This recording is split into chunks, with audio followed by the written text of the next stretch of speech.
Ladies and gentlemen, welcome back to another episode of Drake's Corner. I'm your host, Drake Tharp, and here we are after the Week 3 NFL season. We have a boatload of coverage through that. We also have some NBA talk to start off the show. Let's jump right into it. So, kick off the show, basically, Russell Westbrook, he's embracing a new role, okay? And there's talk of him coming off the bench, and, at this point, in Russell's career, I think he understands, he won't be able to do what he did in his prime. He won't be able to put up the 20-20-20 games, the historic triple-double season where he passed Oscar Robertson. And, he's willing to take on that third option role. And I think, it's reported that he might take the bench role, and he's been stressing, kind of a professionalism aspect, in interviews with Laker reporters. And, this is definitely a different deal for Westbrook. I think the whole narrative around Westbrook is that, he's kind of all about himself, but I think he understands he's in the latter part of his career. He really can't win on his own, and, he's getting paid a chunk of money, and that's exactly what the Lakers need at this point. It kind of like, developing a new system in the NFL, you need a year, maybe a few games to get, the system under control. And I know the Lakers were, kind of a big meme of last year, not making the playoffs, an 11th seed in the West, to say the least. And, when you have LeBron, AD, Russell Westbrook, surprising, obviously.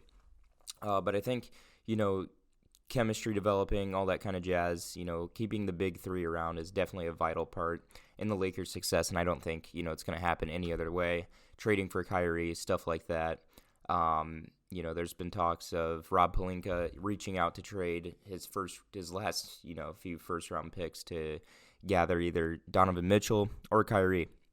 But I think this is the best route they could have taken, getting the whole chemistry under control and having Westbrook as a third option and, being open to coming off the bench and, being that third option role. I don't think, this would have been a thing when, Russell was in OKC. But, he played under Durant. He knows he was second option there. And, playing third option under LeBron and AD, I think, he understands that, and it's going to bode well for them. They're going to be a playoff team. Okay. And, he's getting a chunk of money. And this is exactly what the Lakers need. So, I mean, Russell Westbrook, he's 33. He's obviously not going to be a triple-double machine, but he's still, kind of in that elite realm. I don't know if you'd call him elite anymore, but he when he was the only superstar playing when LeBron and AD had a few injuries, and he was, the guy for a few games last year, he took control. He did. So, Russell Westbrook's new role. Any Lakers fans, leave comments down. What do you think? Pretty much third option. He's stressing professionalism, and I think that's exactly what the Lakers need.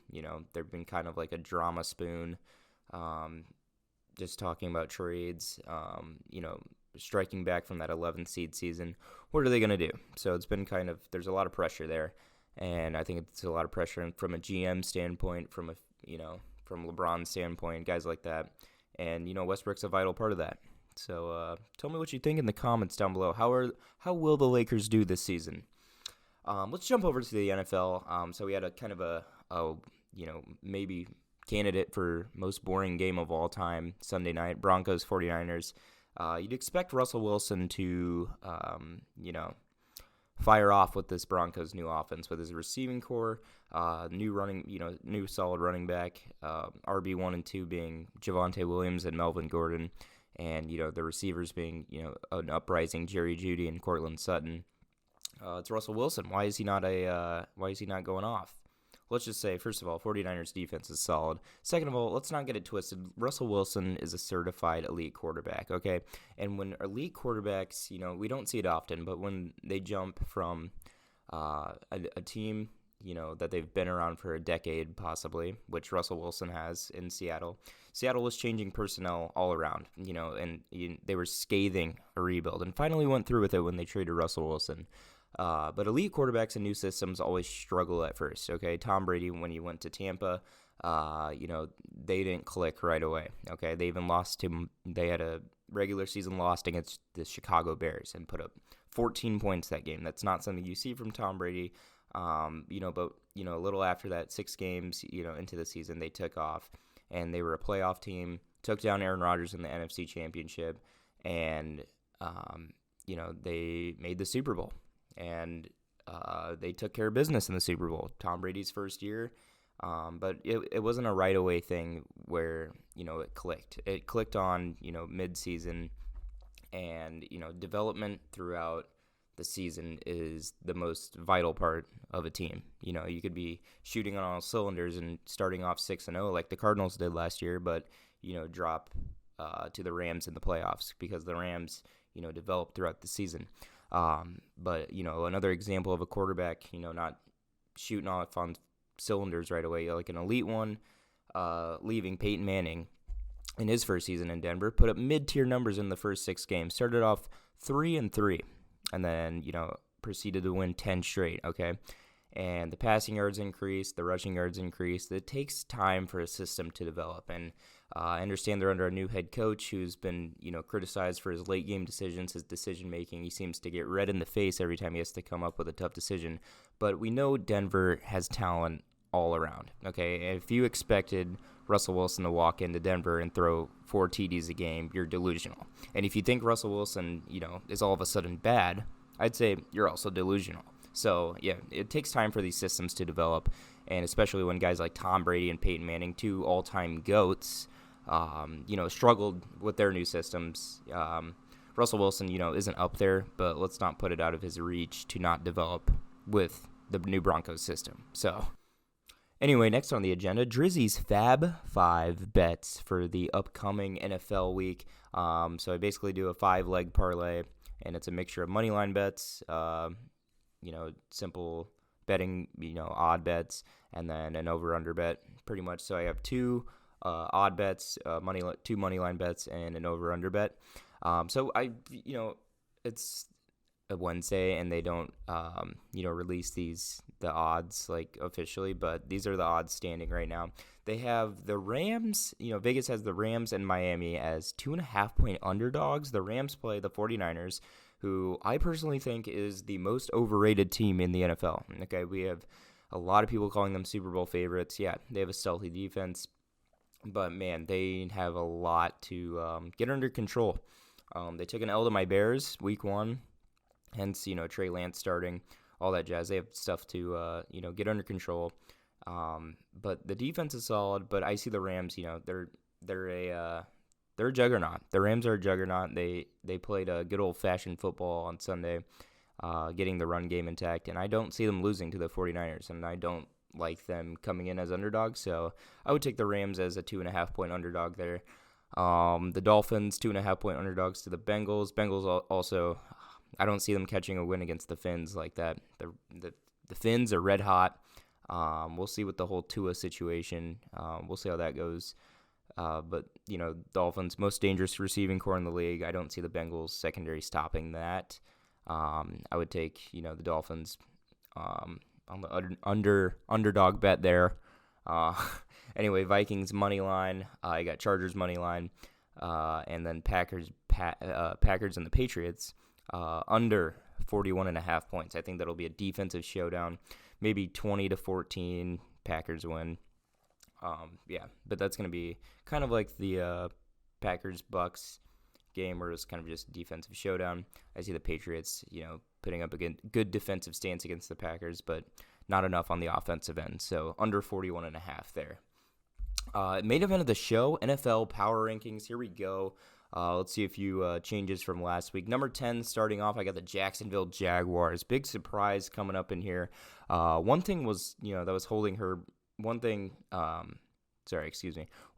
was holding Herbert, while injured at 10 points. But another thing is scoring 38 points against a solid Chargers defense, with Khalil Mack, a bunch of new signings. It seems like Trevor Lawrence is somewhat, loosening up a bit. He's got his number 1 target, Christian Kirk, putting up great numbers every game, and another good role player like James Robinson, making this offense, somewhat look above average. And, if they keep this up, I think they could sneak into the wild card spot.